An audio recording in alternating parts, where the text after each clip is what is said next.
Hello and welcome back. Welcome to Beige Trader channel. My name is Manit Kumar. So today we are going to discuss what is the best strategy for swing trading. तो आज हम इसी बात पे चर्चा करेंगे कि swing trading के लिए सबसे बेस्ट स्ट्रेटेजी कौन सा है। आप बहुत बार सुने होंगे अलग अलग वीडियोस में कि ये सबसे बेस्ट है, वो सबसे बेस्ट है। तो जो कोई भी स्ट्रेटेजी होता है ना, उसका जो बेस्ट जो डिसाइड करता है वो एक्चुअली उस स्ट्रेटजी का रिस्क मैनेजमेंट ही डिसाइड करता है कि वो स्ट्रेटजी बेस्ट है कि नहीं, वो बेहतर रिटर्न दे पा रहा है कि नहीं। ठीक है, तो अभी तक मेरे ट्रेडिंग लाइफ एक्सपीरियंस में जो सबसे बेस्ट स्ट्रेटजी जो मैंने सीखा है और मैं जिनसे सीखा हूँ मैं उनका नाम भी बताऊंगा, तो वो मुझे अभी तक सबसे बेस्ट स्ट्रेटजी लगा है जो अभी तक मैं फाइंड आउट कर पाया हूँ। तो आप समझ गए होंगे ऑलरेडी कि मैं किसकी बात कर रहा हूँ। तो वो है वीसीपी पैटर्न। ठीक है, I am really fan of VCP pattern जब से मैंने इसको सीखा है। बेसिकली क्या है ना कि ये जो वीसीपी पैटर्न है, ये जो वीसीपी पैटर्न है ना, ये बेस्ड है डिमांड एंड सप्लाई पे।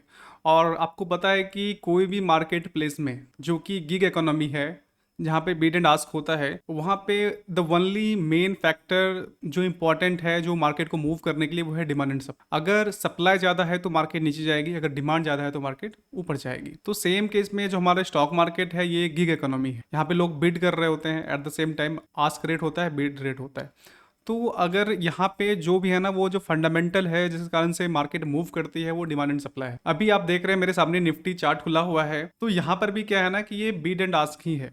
अगर यहाँ से डिमांड आई है तभी मार्केट यहाँ पे मूव की है, यहाँ से यहाँ। और सरप्राइजिंगली यहाँ पर भी जो पैटर्न मुझे अभी नज़र आ रहा है, ये भी आप देखोगे ना, ये भी एक वीसीपी पैटर्न का ही पार्ट है। आपको यहाँ पे दिखा होगा कप और ये छोटा सा हैंडल बनता हुआ, breakout and market boom. Market एक तरफा बिल्कुल ऊपर जा रहा है। तो आज हम समझेंगे कि वीसीपी क्या होता है और क्यों ये स्विंग ट्रेडिंग के लिए बेस्ट स्ट्रेटजी है जो मैंने अभी तक पाया है। अगर आपको कोई और बेहतर स्ट्रेटजी लगता है तो आप नीचे कमेंट डाउन कर सकते हैं कि आपको कौन सा स्ट्रेटजी स्विंग ट्रेडिंग के लिए सबसे बेस्ट लगता है, और आप चाहें तो उसका लॉजिक भी नीचे लिख सकते हैं कि आपको क्यों अच्छा लगता है। तो हाँ, तो मैं जैसा बोल रहा था कि कोई भी सेटअप या स्ट्रेटजी को बेस्ट उसका रिस्क मैनेजमेंट बनाता है। ठीक है, कि व्हाट काइंड ऑफ रिस्क वो सेटअप प्रोवाइड करता है और क्या हम रिवार्ड पाते हैं उसमें। ठीक, मैंने एक स्विंग ट्रेडिंग के लिए एक सूर्य रोशनी पे फोकस किया था।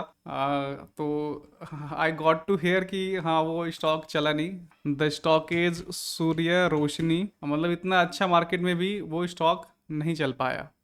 ठीक है, ये आपके सामने अभी आपको दिखेगा सूर्य रोशनी। तो इसका मैंने ऑलरेडी मतलब मैंने बोला था कि ये स्टॉक चल सकता है, और ये अनफॉर्चुनेटली ये मतलब ब्रेकआउट तो दिया लेकिन ये वापस नीचे गिर गया।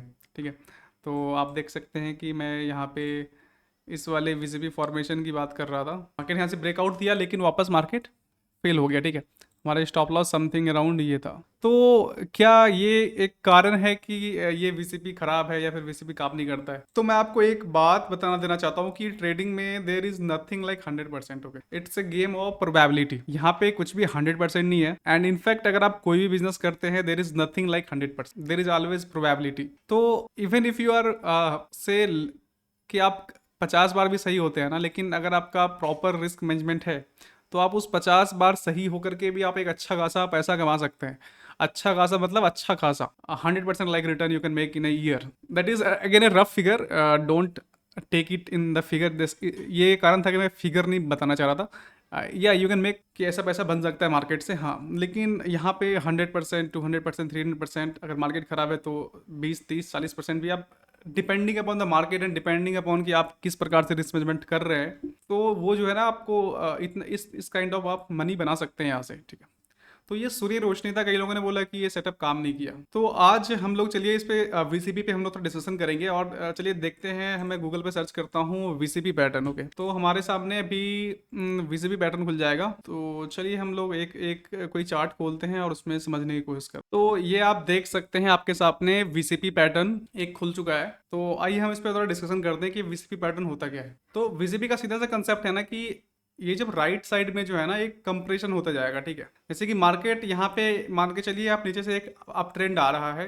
फिर एक जगह पे जाकर के ये जो है ना थोड़ा समय बिताएगा। ठीक है, थोड़ा मार्केट यहाँ पे कंसोलिडेट करेगी, और उस समय पे जो एक पैटर्न बनता है, जिस समय की जैसे यहाँ पे सप्लाई आया, ठीक है, फिर यहाँ पे डिमांड आया, फिर सप्लाई आया, फिर डिमांड आया, फिर सप्लाई आया, तो यहाँ पे क्या है ना कि हर बार जो है ना डिमांड एक मतलब सप्लाई उतना ज़्यादा नहीं है, मतलब सप्लाई आ रहा है लेकिन डिमांड उसको एब्जॉर्ब कर ले रही है और हर बार जो है ना एक हायर प्राइस पे एब्जॉर्ब कर रही है।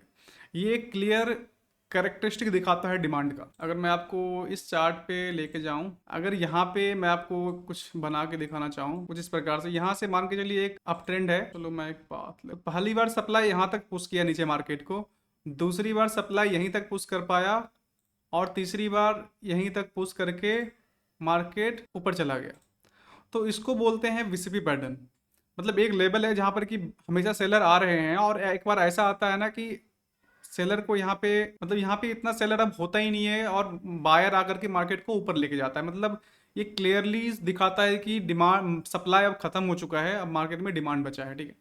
और इस कारण से मार्केट यहाँ से एक तरफा मूवमेंट करती है। ऐसा हमने भी निफ्टी में देखा था कि मार्केट बिल्कुल एक तरफा मूवमेंट किया है, ठीक है, क्योंकि वहाँ पे अब कोई सेलर बचा ही नहीं है। ये जो प्रॉपर कैरेक्टरिस्टिक है ना, ये प्रॉपर कैरेक्टरिस्टिक है डिमांड का। पहले ये लोअर लो यहाँ पे बना था, फिर यहाँ पे आप देखेंगे हायर लो बनता जा रहा है। तो ये क्लियर इंडिकेशन है एक डिमांड का, ठीक है, मार्केट में डिमांड है। मतलब लोग पहले ही मतलब हायर कीमत पे लोग खरीदने के लिए तैयार है। और यहाँ पे साथ में क्या होता है ना कि जब हम इसको यहाँ पे वॉल्यूम देखते हैं ना, तो वॉल्यूम भी इस डाउन फेज में कम होता है और ये जब मार्केट ऊपर जा रही होती है तो एक हाई वॉल्यूम के साथ कैंडल बन रहा होता है। तो ये भी हमें एक हेल्प करता है जज करने में कि क्या ये चलेगा कि नहीं चलेगा। Again there is again it's game of probability, ठीक है। आप यहाँ पे कुछ भी कंफर्म नहीं बोल सकते कि हाँ ऐसा हुआ है तो मार्केट ऊपर ही जाएगी या नहीं जाएगी। तो ये हमें समझना बहुत जरूरी है कि यहाँ पे कुछ भी लाइक परफेक्ट नहीं है। मतलब इट्स नॉट कंफर्म कि अगर ये पैटर्न बना है तो हमारा ट्रेड चलेगा ही चलेगा। आप जैसे सूर्य रोशनी को देखें, मार्केट अच्छी है, अभी ब्रेकआउट भी आ रहा है, सब सारा सेक्टर अच्छा चल रहा है। यहाँ तक कि इस स्टॉक में अर्निंग भी अच्छी आई थी, ठीक है, ईपीएस भी अच्छा है।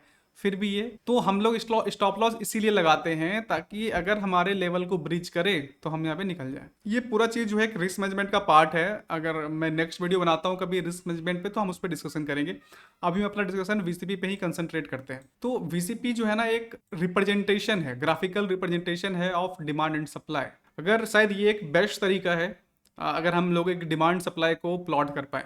और ये जो तरीका है ना ये टाइमलेस है, it is not going to change. आज से ये जब से शायद ह्यूमन साइकोलॉजी है, जबकि बाद जब से ह्यूमन जो है वो ट्रेड कर रहा है, जब से मानव जाति पृथ्वी पे ट्रेड कर रहा है, तब से ये कंसेप्ट सेम ही रहा है, इसमें कुछ भी बदलाव नहीं है। और जब भी आगे तक आदमी ट्रेड करता रहेगा, ट्रेडिंग डजंट मीन कि वो स्टॉक मार्केट में ट्रेड कर रहा है। Trading means anything you are buying, even if you are going to a vegetable vendor, there also the same logic applies. Okay, अगर आप मंडी जा रहे हो तो वहां पर भी सेम लॉजिक अप्लाई होता है and this thing is going to be same. So ये पैटर्न जो है ये तब से है जब से कि मार्केट में मतलब जब से लोग ट्रेडिंग करना स्टार्ट किए हैं, ठीक है, जब से एक मार्केट प्लेस बना है जहां पर कि बीड एंड आस्क टाइप से रेट्स डिसाइड किए जाते हैं depending upon demand and supply. ये वीसीपी को बहुत अच्छा एक अंडरस्टैंडिंग हमें देता है, ठीक है, कि आप इसको ट्रेड कर सकते हैं। दूसरा एक बहुत बड़ा एडवांटेज है वीसीपी का, वो ये है कि ये जो है ना एक लो रिस्क एंट्री हमें देता है। मुझे नहीं लगता कोई और पैटर्न इतना अच्छा है जो कि इतना लो रिस्क एंट्री पॉइंट देता है हमें एंटर करने के लिए।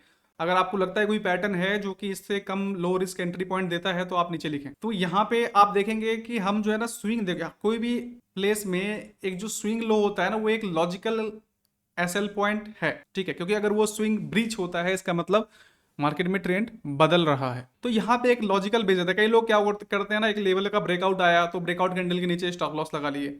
अगेन दैट इज ठीक है, चलता है कभी कभी, बट अगेन क्या वो लॉजिकल है? क्या हमें वैसा करना चाहिए? तो आप लोग इसका आंसर लिखिए कि क्या ब्रेकआउट कैंडल पे ब्रेकआउट का ट्रेड लेकर के ब्रेकआउट कैंडल के नीचे स्टॉप लॉस लगाना चाहिए? आप इस पर कमेंट डाउन कर सकते हैं, मैं सुनना चाहूंगा, मैं जानना चाहूंगा, ठीक है। लेकिन वीसीपी आपको वो एक स्विंग लो प्रोवाइड करता है जहां पर कि आप ट्रेड ले सकते हैं और यहाँ पे जो स्टॉप लॉस हो सकता है ना वो 2% तक भी कम से कम 2% का हो सकता है। और मैक्सिमम जो है ना वो मैक्सिमम तो आप जितना चाहे उतना कर सकते हैं डिपेंडिंग अपॉन द आप कितना टाइम फ्रेम का चार्ट देख रहे हैं। तो ये और ऐसा नहीं है कि वीसीपी सिर्फ 1 मिनट में, 1 घंटे में, सॉरी 1 दिन में बनता है, 1 दिन के टाइम फ्रेम में बनेगा या वीकली में बनेगा, नहीं, ये हर एक टाइम फ्रेम पे बनता है। 1 मिनट में, 3 मिनट, 5 मिनट, 10 मिनट, 15 मिनट, 1 घंटा, सारे टाइम फ्रेम पे बनता है ये। ठीक है, और ये टाइमलेस है, सारे टाइम फ्रेम पे ये भी काम भी करता है। तो कई बार आप लोग सुनते होंगे इनसाइड कैंडल, तो इनसाइड कैंडल भी कुछ नहीं है, it's kind of VCP. Inside candle कई लोग बोलते हैं ना कि हाँ 15 मिनट में इनसाइड कैंडल बनाया है तो आप वहां पे ट्रेड ले सकते हो, तो वो भी कुछ नहीं है, वो भी यही है, इसी का एक पार्ट है। जैसे यहाँ पे आप देख सकते हैं, इस दो कैंडल पे आप फोकस कर सकते हैं। यहाँ पे जैसे कुछ हम लोग समझना चाहे तो हम लोग इस पे यहाँ पे समझ सकते हैं। फॉर एग्जाम्पल अगर इट इज नॉट परफेक्ट, जैसे ये कैंडल है ग्रीन कैंडल, फिर यहाँ पे रेड कैंडल बना जिसका कि वॉल्यूम बहुत ही लो है नीचे, एट द सेम टाइम ये सेम कैंडल के हाई लो के बीच में है, तो अगेन जब इसका ब्रेकआउट आता है ना तो एक अच्छा खासा वॉल्यूम मिलता है। तो ये भी एक वीसीपी, अगर इसका आप छोटे टाइम फ्रेम में जाकर देखेंगे तो आपको कुछ ना कुछ वीसीपी या कप एंड हैंडल टाइप से बनता हुआ दिखेगा। ठीक है, तो वीसीपी इसलिए बहुत ही एक लॉजिकल, जब हम लोग स्विंग ट्रेडिंग की बात करते हैं ना तो हमारे लिए इंपॉर्टेंट है कि क्या हम लोग प्रॉपर रिस्क मैनेजमेंट के साथ इसमें ट्रेड ले सकते हैं।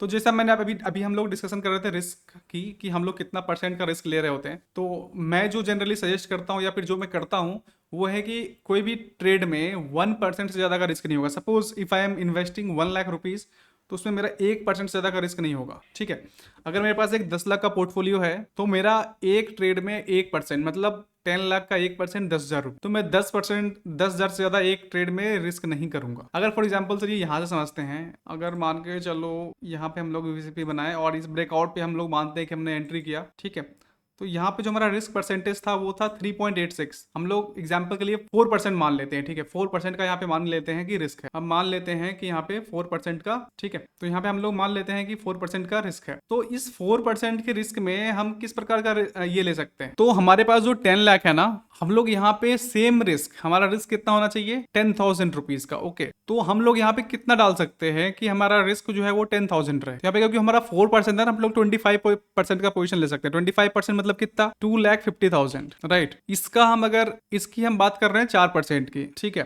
तो इसका 4% कितना आएगा 10,000 रुपीज। तो हमारा रिस्क कितना आ रहा है, इन्वेस्टेड अमाउंट अभी यहाँ पे 1,02,50,000 है और हमारा रिस्क कितना है 10,000 रुपीज का। तो ये जो है ना 10,000, again this 10,000 is 1% of 10 lakh. तो हमारा यहाँ से क्या होता है ना, इससे कि हमारा रिस्क जो है मैनेज रहता है।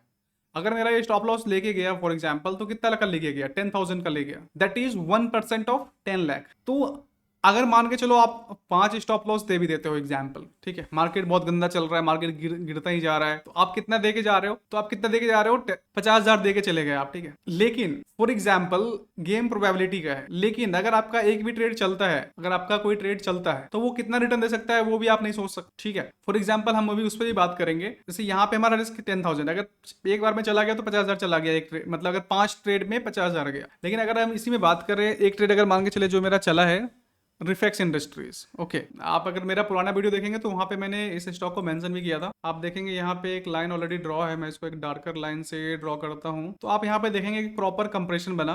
आप यहाँ पे देखेंगे रिस्क क्या है, यहाँ पे 5.49%, 5% मान लेते हैं फॉर एग्जाम्पल। ठीक है, तो मैं यहाँ पे 20% का पोजीशन मेंटेन कर सकता, ठीक है, ऑफ माई पोर्टफोलियो, मतलब 2 लाख रुपया। और यहाँ पे रिटर्न की बात करें तो रिटर्न कितना रिटर्न दिया, ये इसने अराउंड 70% का रिटर्न दिया। ठीक है, चलो अभी मान के चलो अगर मैंने एग्जिट नहीं किया अभी तक, तो अभी के प्राइस पे है तो 60% अपन मान लेते हैं इसको। ठीक है, तो आपको कितना परसेंट रिटर्न मिल रहा है 60% ऑफ 2 लाख। 2 लाख का 60% कितना होगा 1,20,000 रुपया। तो आप देख रहे हैं मैं क्या बोलने की कोशिश कर रहा हूँ, एक ट्रेड आपको 1,20,000 रुपया दे के गया और वहां पे आपका 1,20,000 रुपया जाने में 12 ट्रेड लग जाएगा, तब जाकर के आपका 1,20,000 जाएगा। एक और जो कि मैंने वीडियो में मेंशन किया अपने प्रीवियस वीडियोस में, ये है सुप्रीम इंडस्ट्रीज। मेरे हिसाब से अभी भी मैं इसको होल्ड कर रहा हूँ। ठीक है, इस स्टॉक को अभी भी मैंने होल्ड किया है। तो आप देखेंगे यहाँ पे मेरा कहीं एंट्रीज में somewhere around this level, something around this candle, यहाँ पे मेरा स्टॉप लॉस क्या था 2.70%, 2.70 लेस देन इवन 3%। और क्या रिटर्न अभी बना के दे रहा है अभी ये करंट में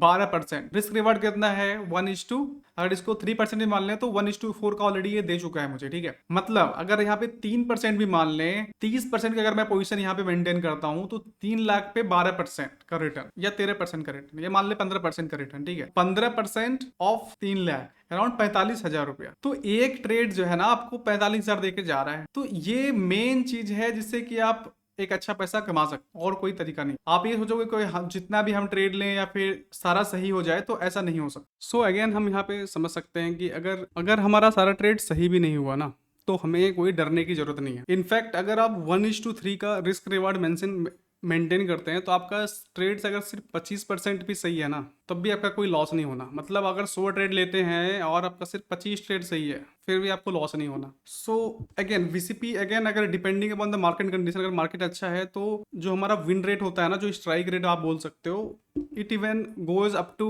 60%, ओके 65%।